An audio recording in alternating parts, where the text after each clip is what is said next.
بسم اللہ الرحمن الرحیم۔ السلام علیکم۔ جو لوگ اللہ تعالیٰ کی راہ میں اپنا مال خرچ کرتے ہیں ان کے لیے اللہ تعالیٰ نے قرآن پاک میں ارشاد فرمایا ہے۔ ترجمہ: جو اپنے مال اللہ تعالیٰ کی راہ میں خرچ کرتے ہیں پھر پیچھے احسان نہ رکھیں نہ تکلیف دیں، ان کا ثواب ان کے رب کے پاس ہے اور انہیں نہ کچھ اندیشہ ہو اور نہ کچھ غم۔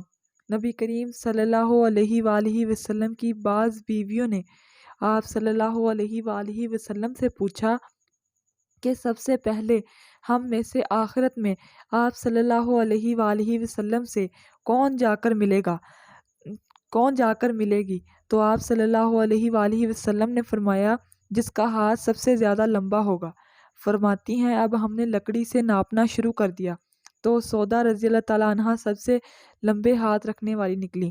ہم نے بعد میں سمجھا کہ لمبے ہاتھ والی ہونے سے آپ صلی اللہ علیہ وآلہ وسلم کی مراد صدقہ زیادہ کرنے والی تھی، اور حضرت زینب رضی اللہ تعالیٰ عنہ ہم سب سے پہلے نبی کریم صلی اللہ علیہ وآلہ وسلم سے جا کر ملی۔ صدقہ کرنا آپ صلی اللہ علیہ وآلہ وسلم کو بہت محبوب تھا۔ صدقہ اللہ تعالیٰ کے غصے کو دور کرتا ہے اور بری موت سے بچاتا ہے۔ ایک نوجوان حضرت داؤد علیہ السلام کی محبت میں تھا کہ ملک الموت نے حضرت داؤد علیہ السلام کو خبر دی کہ یہ شخص 3 روز بعد مر جائے گا، تو اس بات نے حضرت داؤد علیہ السلام کو غمگین کیا۔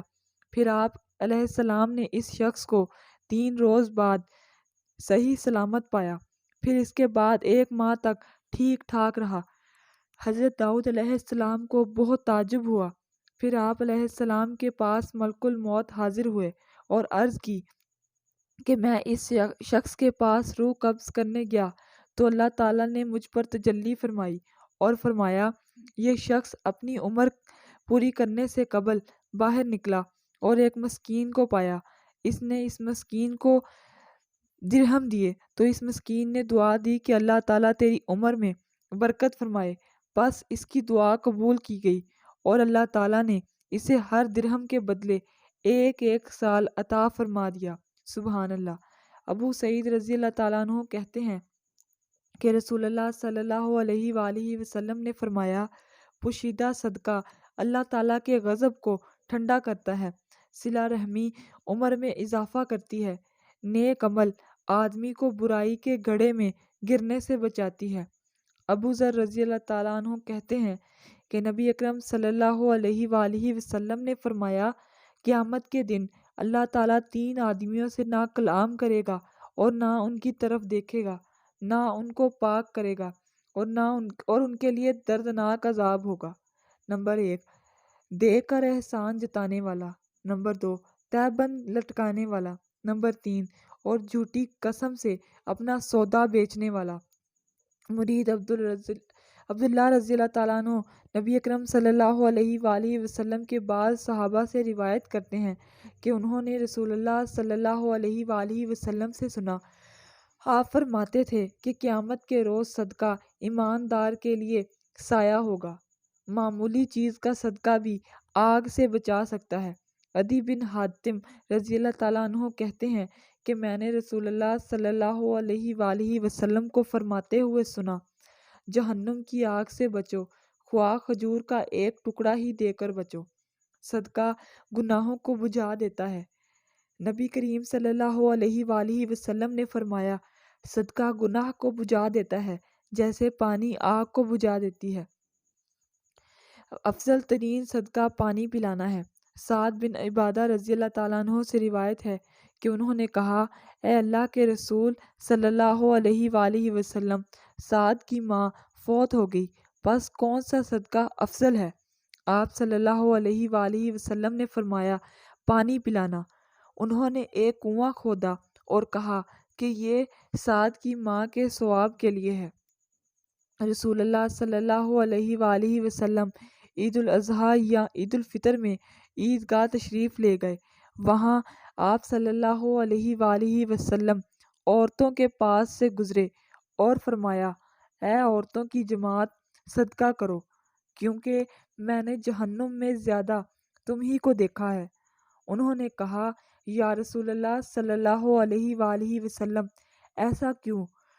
آپ صلی اللہ علیہ وآلہ وسلم نے فرمایا کہ تم لعن طعن بہت کرتی ہو اور شوہر کی ناشکری کرتی ہو، باوجود عقل اور دین میں ناقص ہونے کے میں نے تم سے زیادہ کسی کو بھی ایک عقل مند اور تجربہ کار آدمی کو دیوانہ بنا دینے والا نہیں دیکھا۔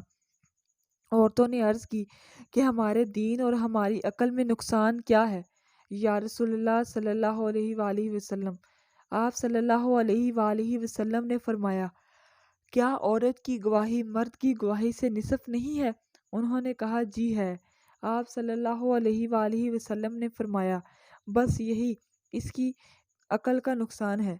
پھر آپ صلی اللہ علیہ وآلہ وسلم نے پوچھا، کیا ایسا نہیں ہے کہ جب عورت حائضہ ہو تو وہ نہ نماز پڑھ سکتی ہے اور نہ روزہ رکھ سکتی ہے؟ عورت نے کہا ایسا ہی ہے۔ آپ صلی اللہ علیہ وآلہ وسلم نے فرمایا، یہی ان کے دین کا نقصان ہے۔ ابو ہریرہ رضی اللہ تعالیٰ عنہ کہتے ہیں کہ ایک آدمی نبی اکرم صلی اللہ علیہ وآلہ وسلم کی خدمت میں حاضر ہوا اور عرض کیا، اے اللہ کے رسول صلی اللہ علیہ وآلہ وسلم، کون سا صدقہ اجر میں افضل ہے؟ آپ صلی اللہ علیہ وآلہ وسلم نے فرمایا، وہ صدقہ جو تو تندرستی کی حالت میں کرے، تجھے غربت کا خوف بھی ہو اور دولت کی خواہش بھی، اور یاد رکھو صدقہ کرنے میں دیر نہ کرنا، کہیں جان حلق میں آ جائے اور پھر تو کہے کہ فلاں کے لیے اتنا صدقہ اور فلاں کے لیے اتنا صدقہ، حالانکہ اس وقت تو تیرا مال غیروں کا ہی ہو چکا ہے۔ عمر بن خطاب رضی اللہ تعالیٰ عنہ کہتے ہیں کہ میں نے ایک گھوڑا سواری کے لیے اللہ کی راہ میں دیا، جس کو دیا تھا اس نے اسے ضائع کر دیا، پوری خدمت نہ کی، تو میں نے اس کو خریدنا چاہا اور خیال کیا کہ وہ سستا بیچ دے گا۔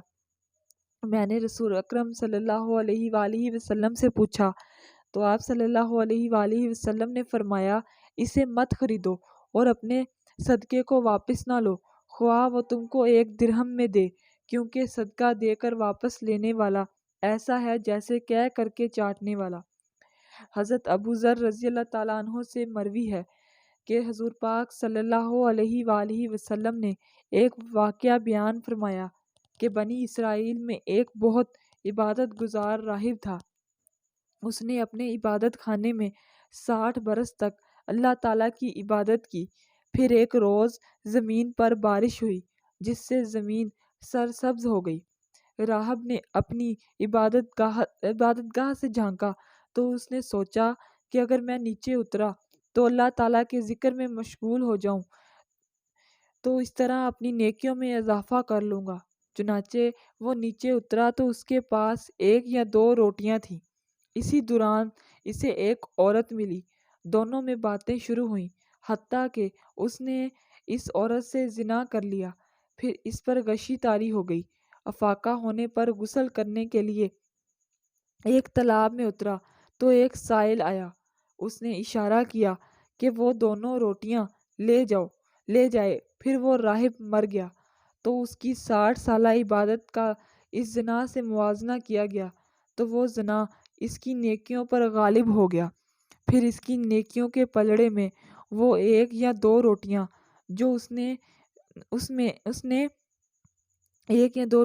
اس سائل کو صدقہ کی تھیں رکھی گئی تو اس کی نیکیاں غالب آ گئیں اور بفضل اللہ اس کی مغفرت فرما دی گئی۔